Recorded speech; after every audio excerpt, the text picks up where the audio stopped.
God, where are we going? It's not that much further. Follow me. Seems like we've been going on for a long time. Won't be long now. Watch your step. Okay. It gets a little rocky. Yeah, do you think this is okay? Oh yes, trust me, it'll be fine. Done this a million times. Oh, are we almost there? Yup, here we are. It's right past this. Okay. Step ahead.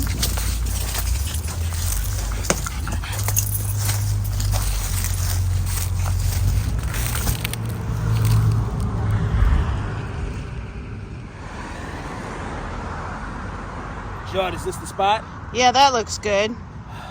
You sure about this? Yeah, I think we got to get it done. Goodbye, All right. old fella. All right, Church. We'll see you soon, buddy.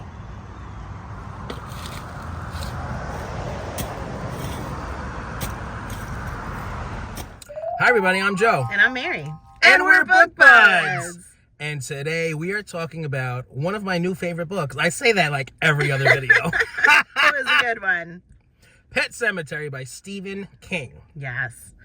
Just in time for the day after Halloween. Yes, so I wanted something for my Halloween season, so I was like, what should I read? So I went back to my TBR that's been in existence since I was a kid.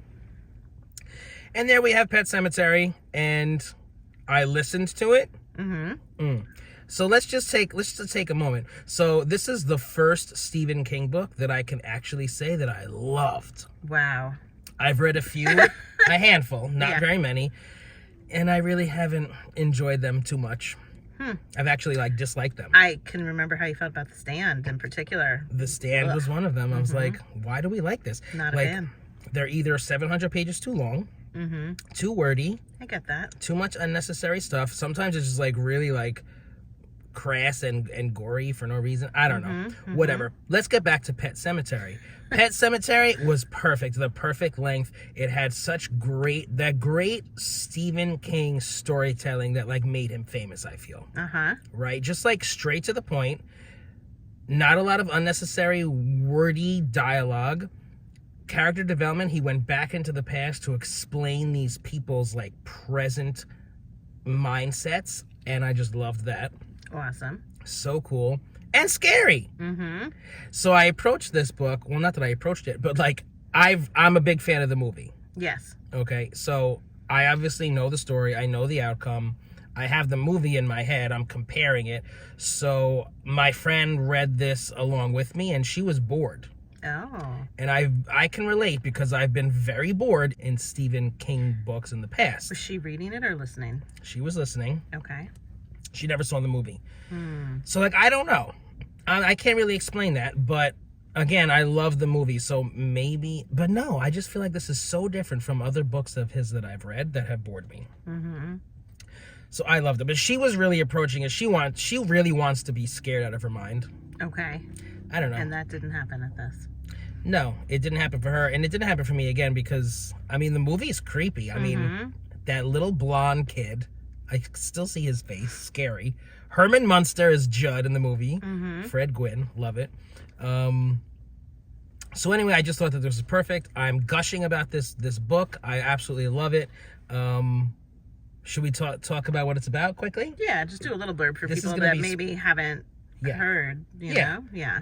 It's going to be spoiler free. We don't need to do that. Go on your own and figure it out. Yeah. It's better that way. Okay, so Lewis is the husband of a couple. They have 2 kids. They move into this new house in this new neighborhood. He's a doctor. I think he's like a medical doctor on a college campus, I think.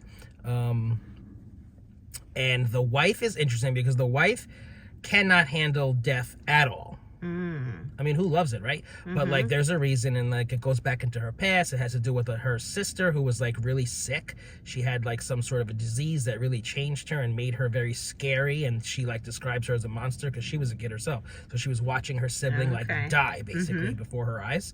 And so there's just a lot of unresolved issues surrounding her sister and stuff like that. So they have a cat, Winston Churchill. His name is Church.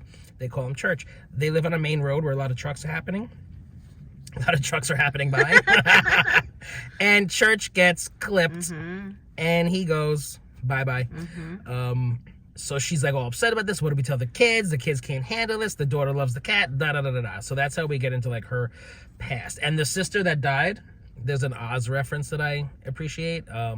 Oz the Great and Terrible, but the kid says, Oz the Great and Terrible. And in Stephen King fashion, they keep repeating it throughout, like, the story. Oz the Great and Terrible. You know, like, over and over and over again. It's, like, funny and it's spooky and scary. And it's Oz. So, yes. So, they move next door to this guy named Judd. He's, like, an old-timer, and he knows all about the history of the land, and he's been there forever. So, he leads him into the woods one day, and, you know, this is, like, on the grounds of, like, a Native American burying ground called the Micmac Burying Ground. I thought that was a cool name. And so on the grounds of that burying ground is a pet cemetery they happen upon. I mean, Judd knows all about it, let's be honest. And he's keeping it silent. So a pet cemetery where a lot of pets have been buried throughout the years. And so they decide to bury Church in the pet cemetery. And then next day, creepy things happen. Church comes back. He's alive, but different. Right? So that is the basis of this story. It gets more involved, obviously, and a lot of other things happen, and it's kind of crazy. One other kind of cool thing that I'll mention that's not really spoilery. In this new job, the medical guy on campus, I guess somebody had an accident. Somebody was hit by a car. Victor Pascal. And he's basically, like, he's trying to treat him and, like, you know, save him, but he dies. But something happens, and they're kind of connected in that moment. And from the grave, Victor keeps, like, communicating with him and various members of his family, you know, kind of warning them about the evil that is around. So that's, like, another, like, supernatural layer. Good creepy layer.